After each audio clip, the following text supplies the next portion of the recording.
अस्सलाम वालेकुम दोस्तों, सऊदी अरब की आज की ताज़ी फटाफट और बड़ी ख़बरों में आपका स्वागत है। मैं मोहम्मद साकिब और आप देख रहे हैं गल्फ़ लाइव हिंदी।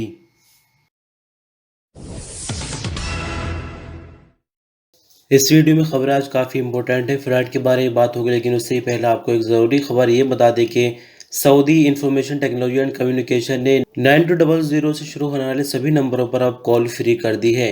कमीशन ने टेली कम्युनिकेशन की सुविधा देने वाले सभी विभागों को इस बारे में खबर कर दी है। सवा अखबार के मुताबिक ये जानकारी उन शिकायत के दर्ज होने के बाद की गई जिनमें कहा गया था कि कुछ विभाग 9200 पर कॉल के चार्जेस वसूल करते हैं और साथ ही जो उनका वेटिंग टाइम है वो भी काफ़ी ज़्यादा होता है। यानी ग्राहकों को 9200 नंबर्स पर कॉल करने का दो तरह से नुकसान होता है। Information technology and communication commission ने कहा कि किसी भी कंपनी विभाग का नंबर जो कि 9200 से शुरू होता है वो बिल्कुल फ्री होगा। किसी भी तरह का कॉल चार्ज उस पर देने की ज़रूरत अब नहीं पड़ेगी। आपकी जानकारी की बता दें कि ये एक बहुत बड़ी खबर है, क्योंकि मोस्टली सरकारी और प्राइवेट विभागों में नंबर जो है वो 9200 से ही शुरू होते हैं। और छोटा सा एग्जांपल आपको देकर ये बता दूं कि जैसे कि अल उथैम मॉल होता है और उसका इक्तिसाब का एक कार्ड आता है, तो इक्तिसाब कार्ड को अगर आपको एक्टिवेट कराना है तो इसी तरह का उसका नंबर है 9200 शुरू होता है और उसके कॉल चार्जेस हुआ करते थे 30 हलाला प्रति मिनट। यानी अगर आपको एक इक्तिसाब कार्ड एक्टिवेट कराना है तो जाहिर सी बात है कि आपके 5 से 10 रियाल जो है वो आसानी से कट जाएंगे। भले ही आपने अपने मोबाइल के अंदर कितना ही बड़ा पैकेज ले रखा हो कॉलिंग फ्री कराने के लिए, लेकिन 9200 नंबर पर कॉलिंग फ्री नहीं थी। लेकिन जैसे कि अब काफ़ी अच्छी खबर आई है कि आगे से 9200 नंबर्स पर कॉल फ्री होगी। और आज की दूसरी बड़ी खबर आपको फ्लाइट के हवाले से बता दें कि अब फ्लाइट के ऑपरेशन के लिए कोई नई डेट गवर्नमेंट की तरफ से नहीं रखी गई। जो पुरानी डेट यानी 17 मई, उसी पर अमल किया जा रहा है और कहा जा रहा है कि 17 मई से सऊदी अरब के सभी एयरपोर्ट्स इंटरनेशनल फ्लाइट के लिए खुल जाएंगे। जो ज़मीनी सरहदी चौकियां हैं वो भी खुल जाएंगी और बंदरगाहें भी खुल जाएंगी। लेकिन आपको बता दें कि एक कन्फ्यूज़न ये खड़ी कर दी कि खबर के दौरान जो लफ्ज़ इस्तेमाल किया गया है वो सऊदी सिटीज़न है, यानी अजनबियों का यहाँ पर कोई नाम नहीं लिया गया है। लेकिन साथ ही एक चीज़ और कंफ्यूज करने वाली है, जिसमें कहा जा रहा है कि जो कोरोना वैक्सीन की दोनों खुराक ले चुके हैं उनको सफ़र की इजाज़त दी जाएगी, या जो एक खुराक लेकर 14 दिन बिता चुके हैं उनको सफ़र की इजाज़त दी जाएगी। तीसरा वो जो कोरोना से ठीक हो चुके हैं पिछले 6 महीनों के दौरान, और चौथा वो जिनकी उम्र 18 साल से कम है। यानी 4 कैटेगरी के लोगों को सिर्फ सफ़र की इजाज़त मिलेगी।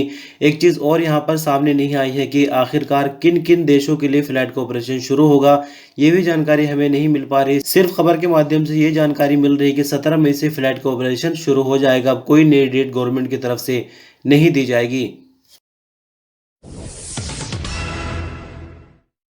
सऊदी अरब की मिनिस्ट्री ऑफ इस्लामिक अफेयर ने एक नया फरमान जारी कर दिया है। यानी आपको बता दें कि बीते दिन से 2 मई से सऊदी अरब की सभी मस्जिदों में तरावी, तहज्जुद और ईशा की नमाज एक साथ अदा करनी होगी। तरावी, तहज्जुद और ईशा की नमाज का जो टाइमिंग रखी गई है वो 30 मिनट है। 30 मिनट से ज़्यादा के लिए बंदे मस्जिद में नहीं रुकेंगे। तीनों नमाजें आधे घंटे में अदा करनी होगी। सब अखबार के मुताबिक मिनिस्ट्री ने कहा कि सबको इसकी पाबंदी करनी होगी। कोई भी शख्स तहज्जुद की नमाज और तरावी से अलग अदा करने की कोशिश ना करे।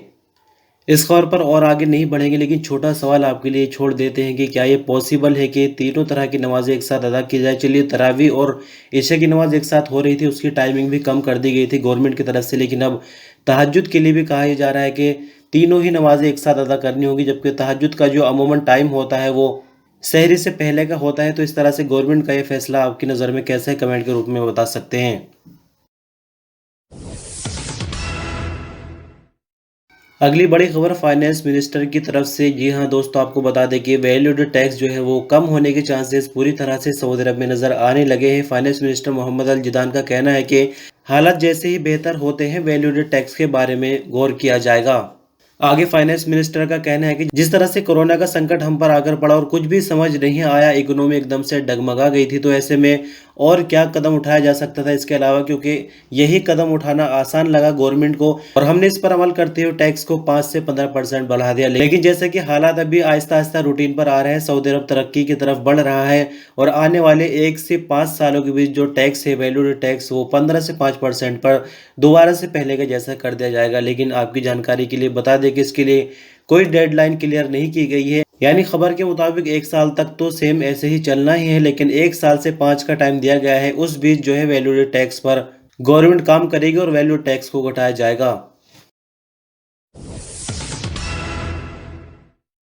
सऊदी अरब के सेंट्रल बैंक यानी सामा और कोऑपरेटिव हेल्थ इंश्योरेंस काउंसिल ने बाहर से आने वाले मेहमान, चाहे वो विजिट वीज़ा पर हो, टूरिस्ट वीज़ा पर हो या उम्रे या फिर हज के लिए आते हो, उनके मेडिकल इंश्योरेंस में कोरोना वायरस का इलाज भी शामिल कर दिया है। अल इक्तिसादी अखबार के मुताबिक सामा और कोऑपरेटिव हेल्थ इंश्योरेंस ने कोविड-19 के इलाज का ऑप्शन इसलिए बढ़ाया है क्योंकि अगर कोई अजनबी सऊदी अरब में आता है और वो इस तरह की मर्ज में शामिल हो जाता है तो उसके इलाज के लिए फ्री सुविधाएं दी जा सके।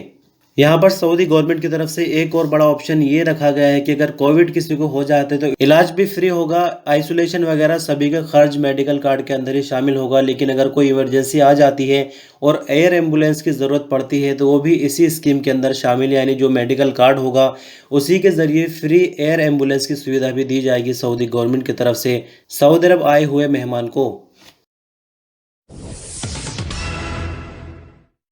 सऊदी अरब की मिनिस्ट्री ऑफ इस्लामिक अफेयर का कहना है कि सऊदी अरब के 7 इलाकों में 33 नमाजियों में कोरोना पाए जाने पर 33 मस्जिदों को टेम्परेरी बंद कर दिया गया है। बीते 85 दिनों की अगर हम बात करें तो सऊदी भर में 994 मस्जिदें बंद हुई है, लेकिन इन मस्जिदों में सैनिटाइजिंग और साफ सफाई होने के बाद 950 मस्जिदों को अभी तक खोला जा चुका है। सब अखबार के मुताबिक मिनिस्ट्री ने अपनी रिपोर्ट में आगे कहा कि इतवार को 7 इलाके में जो मस्जिदें बंद की गई हैं इनमें 21 का ताल्लुक कसीम रीजन, 3 रियाज, 3 ईस्टर्न रीजन, 2 बाहा, 2 मक्का मुकर्रमा रीजन, 1 का मदीना मुनव्वरा और 1 का अल-जोफ रीजन से है। मिनिस्ट्री का आगे कहना है कि 29 मस्जिदें जो कि बीते दिन खोली गई हैं इनमें से 7 Riyadh, 7 Makkah Mukarramah region, 5 Asir, 4 eastern region, 3 northern border region, 1 Baha, 1 अल-जोफ और 1 जाज़ान रीजन से है। इन सभी खोली जाने वाली मस्जिदों में साफ सफाई और सैनिटाइजिंग करके पूरी तरह से संतुष्टि कर ली गई थी कि ये कोरोना से पाक है। सऊदी अरब के मौसम विभाग का कहना है कि सोमवार यानी 3 मई से आने वाले जुमे तक सऊदी अरब के ज़्यादातर इलाकों में गरज चमक के साथ बारिश की उम्मीद है। अखबार 24 के मुताबिक मौसम विभाग का कहना है कि लगातार बारिश से असीर, जाज़ान, बाहा और मक्का मुकर्रमा में सैलाब यानी बाढ़ जैसी स्थिति पैदा हो जाएगी।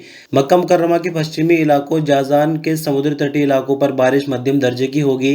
मौसम विभाग का आगे कहना है कि असीर, बाहा, जाज़ान और मक्का मुकर्रमा में गरज चमक के साथ बारिश की पूरी उम्मीद है। कहीं कहीं ओलाबारी भी होगी और तेज हवाएं भी चलेंगी। प्रति घंटा 45 किलोमीटर तक की हवाएं चलने की उम्मीद है। तेज रेतीले तूफान की वजह से विजिबिलिटी काफी हद तक कम हो जाएगी। नजरान, जाजान, असीर और बाहा भी सोमवार को बारिश और ओलाबारी की लपेट में होंगे। इसका सिलसिला मक्का मुकर्रमा तक फैल जाएगा। तो आज के इस न्यूज़ बुलेटिन में जिस तरह से आप सभी खबरें पॉजिटिव और अच्छी सुन रहे हैं, तो यहाँ आपको कोरोना के हवाले से भी पॉजिटिव खबर ये दे दें कि कोरोना के नए मामले बीते 24 घंटों के दौरान 937 रिकॉर्ड किए गए हैं और रिकवरी की अगर हम बात करते हैं तो 1120 रिकवरी है। यानी इससे पहले एक दिन पहले जो कोरोना की रिपोर्ट आई थी उससे मामले घटे हैं, रिकवरी भी बढ़ी है, जबकि मरने वालों की तादाद ना घटी है ना बढ़ी है। इस रिपोर्ट के मुताबिक भी मरने वालों की तादाद 11, जिसके बाद कुल मरने वालों की तादाद 6,976 हो गई है। फिलहाल सऊदी अरब में एक्टिव केस 9,705 है, जिनमें से 1,135 क्रिटिकल केस है जो कि हालत नाजुक की वजह से आईसीयू में। सऊदी अरब में अब तक कोरोना के कुल मामले 4,19,348 हो चुके हैं, जिनमें से 4,02,464 लोग कोरोना से ठीक भी हो चुके हैं।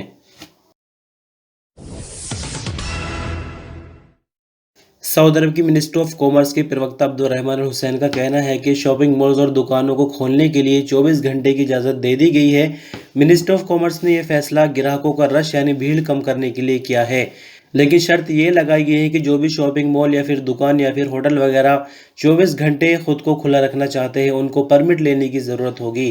अखबार 24 के मुताबिक अल हुसैन ने खबरदार किया कि हर वो दुकान और शॉपिंग मॉल जहां गुंजाइश से ज़्यादा ग्राहक पाए जाएंगे उन्हें चेकिंग के दौरान फ़ौरन बंद कर दिया जाएगा। यानी जिसकी जितनी गुंजाइश मिनिस्ट्री ऑफ कॉमर्स या फिर बल्ले की तरफ से लगाई गई है उसके मुताबिक ही ग्राहक अंदर मौजूद मिलने चाहिए अगर चेकिंग आ जाती है। मिनिस्ट्री ऑफ कॉमर्स के प्रवक्ता ने कहा कि शाबान और रमज़ान के महीनों में कोरोना एसओपीज़ की 5800 से ज़्यादा वायलेशन रिकॉर्ड किए गए हैं। उन्होंने कहा कि 4 वायलेशन इस तरह से रिकॉर्ड पर आए हैं जिनके चलते शॉपिंग मॉल को बंद करना पड़ा है।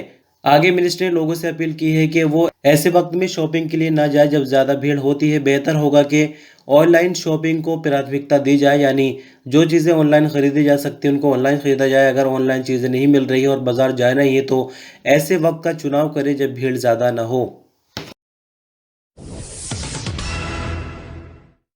सऊदी अरब में तवक्कल एप्लीकेशन इस्तेमाल करने वालों की तादाद 2 करोड़ से ज़्यादा हो गई है। बीते 2 महीने के दौरान तवक्कल एप्लीकेशन इस्तेमाल करने वालों की तादाद में 30 लाख से भी ज्यादा लोगों का इजाफा हुआ है। अखबार के मुताबिक तवक्कलना एप्लीकेशन का कहना है कि एप्लीकेशन में हर गुजरते दिन के साथ लगातार यूजर्स का इजाफा हो रहा है, जो इस बात की ओर इशारा करता है कि ये एप्लीकेशन लोगों में बहुत ज्यादा पसंद की जा रही है। Saudi data and artificial intelligence authority SDAIA की मदद से तवक्कलना ऐप जारी की गई, जिसके जरिए एक तरह से यूजर्स का हेल्थ सर्टिफिकेट जारी किया जाता है, यानी कोरोना उनको है या नहीं या किस हद तक है, ये सब जानकारी तवक्कलना एप्लीकेशन पर दिखाई जाती है। मिनिस्ट्री ऑफ हेल्थ की तरफ से हर शख्स के लिए जरूरी है कि अपने फोन पर तवक्कलना ऐप इंस्टॉल करे, उसमें अपना अकाउंट बनाए।